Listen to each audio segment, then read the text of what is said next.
জয়ানন্দিনী, ঢাকা, বাংলাদেশ থেকে আমি মুর্শিদা ইসলাম মনি।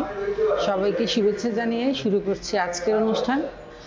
আজকে আমি রেগুলার যে এক্সারসাইজ দেখাই সেটার ধারাবাহিকতায় শোল্ডার বেস কিছু এক্সারসাইজ দেখাবো।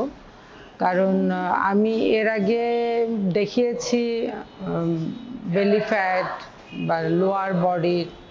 তো আজকে আমি ভাবছি যে মানে আমাদের লোয়ার বডির তো আছেই, ওটা মেয়েদের বেশি ডিমান্ডেবল একটা এক্সারসাইজ বা চাওয়া পাওয়া, আমাদের লোয়ার বডিটা সুন্দর হোক।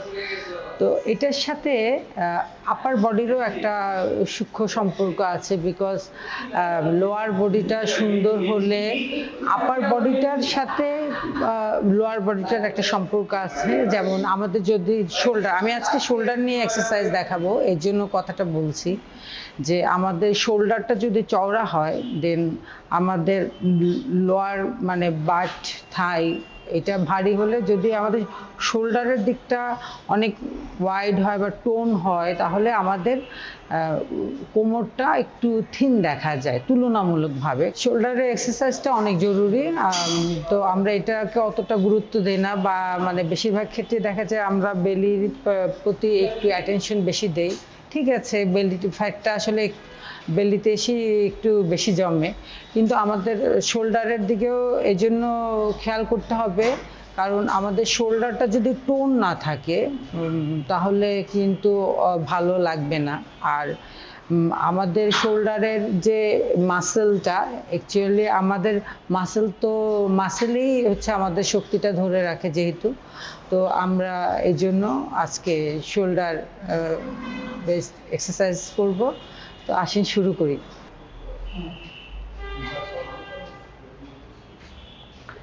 তো আজকে আমি এই আড়াই দ্যাট মিনস 5 কেজির ডাম্বেল দিয়ে দেখাচ্ছি।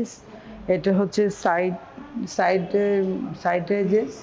তো এটা করলে হচ্ছে এইখানের যে আমাদের মাসেলের তো একটা ভাগ আছে, তাই না? আমি একটু যদি মানে দেখাই বুঝানোর স্বার্থে, কারণ করার থেকে বোঝাটা আগে জরুরি। আমরা যখন হাত উঁচু করি তখন কি হয়, আমাদের এইখান থেকে একটা মাসেল আর নিচের থেকে আরেকটা মাসেল, এই মাসেলের ভাগ আছে। তো সেই ক্ষেত্রে এইটা করলে কি হবে, এইখানের মাসেলটা বিল্ড আপ হওয়ার জন্য, প্লাস হচ্ছে কি শোল্ডারের এই সাইডটা মানে আমাদের যে এই পোর্শনটা উপর প্রেসার করে, যে কারণে এটা আমাদের বডিটা টোন দেখায়। সো এইভাবে 1 2 3 4 5 6 7 8 9 10 11 12। এখন এই যে আমরা এটা বারবার করলাম, এটা হচ্ছে 3 সেট করতে হবে, প্রত্যেকটা সেটে 12 করে 12 রেপিটেশন। তো এইটা হচ্ছে গিয়ে আমাদের সাইড এই মাসেলটার জন্য।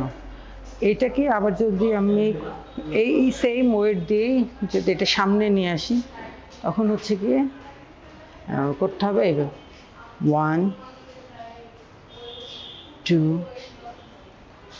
3 4 5 6 7 8 9 10 11 12। আর একটা কথা আমি বলি, অনেকের হয়তোবা এই ধারণা যে ডাম্বেল নিয়ে এক্সারসাইজ করলে যে মেয়েদের বডিও ছেলেদের মতো এরকম মাসেল বিল্ড আপ হবে।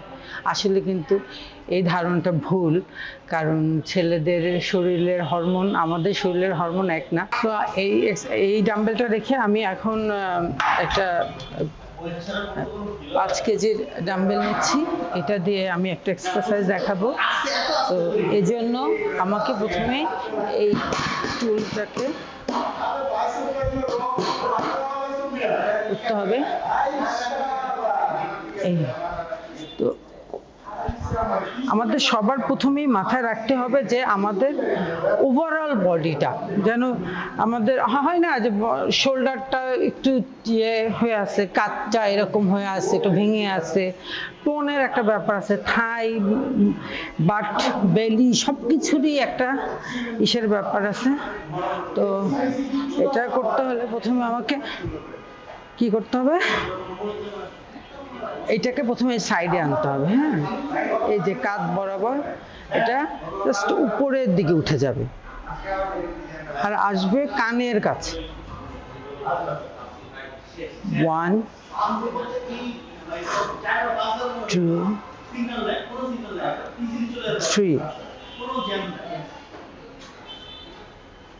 4 উঠাতে হবে তাড়াতাড়ি, নামাতে হবে আস্তে আস্তে, তাহলে কি হবে আমাদের প্রেশারটা পড়বে। 5 6 7 8 9 10 11 12। এই এক্সারসাইজটা করলে কি হবে, আমাদের যে হাতের মাসেল এটার মানে আমাদের যে এখানে আবার একটা ফ্যাট থাকে না বেশ, মেয়েদের একটু, আমারও আছে হালকা, তো মেয়েদের যাদের থাকে একটু ঝুলে গেছে বা হাতের জোরটা কম, তারা হচ্ছে কি এই এক্সারসাইজটা প্রথমে তার কেউ 5 কেজি দিয়ে পারবে না, অল্প ওয়েট দিয়ে বা অনেকে, আর আমি অবশ্য মাঝে মাঝে একটু বেশি ওয়েট দিয়েও করি। তো এখন 5 কেজি দিয়ে এটা করলেও এনাফ, করলে দেখা যাবে যে মাসেলটা অবশ্য 1 সেট না, কমপক্ষে 3 সেট করতে হবে। যখন এই ডাম্বেল দিয়ে এটা তোলা হয় তখন হবে কি, এই যে মাসেলের উপর, পেশির উপর আর কি প্রেশার পড়ে পেশি প্রথমে ওটা ড্যামেজ হয়, পরে ওখানে আবার নতুন করে নতুন পেশি তৈরি হয় এবং তখন ওই মাংসপেশিতে কি হয়, শক্তি ধরে রাখে। তো যারা এই এক্সারসাইজগুলো করবে তারা হাতে অনেক শক্তি পাবে এবং বাকিটা তো আছেই, এটার সাথে শোল্ডার তো যেহেতু সংযুক্ত, এই হাতের সাথে শোল্ডার, তো অটোমেটিক এই বডি টোন তো হবেই। তো এই হচ্ছে গিয়ে আমাদের আজকের শোল্ডারের এক্সারসাইজ। তো আজকে যে আমি আপনাদের শোল্ডারের এক্সারসাইজ দেখালাম, এটা যদি আপনারা করেন তো অবশ্যই একটা ভালো রেজাল্ট পাবেন। আর যদি কেউ বাসায় বসে করতে চান তো আপনারা বাসায়ও করতে পারেন, কিন্তু এক্সারসাইজটা এমন না যে এটা করতে জিমে আসতে হবে, শুধু হাতে একটু এমন হতে পারে একটা পানির বোতলে আপনি পানি ভরে নিয়ে সেটা দিয়ে আপনি করতেছেন। হ্যাঁ, এটা হয়, এটা কোনো বিষয় না। আর যদি বাসায় কেউ করে, ডাম্বেল নিয়ে বাসায়ও করা যায়। আর আপনারা কমেন্টে জানাবেন আমাকে যে আপনারা কোন ধরনের এক্সারসাইজ দেখতে চান বা আপনাদের এই এক্সারসাইজ কেমন লাগছে। আপনাদের ভালো লাগার জন্য বা আপনাদের স্বার্থেই আমার এই প্রচেষ্টা, যাতে আমি আপনাদের কিছুটা হলেও শারীরিক উন্নতি করতে পারি, সৌন্দর্যের। তো আজকে এই পর্যন্তই, ভালো থাকবেন, আগামী পর্বে আবার দেখা হবে। আল্লাহ হাফেজ।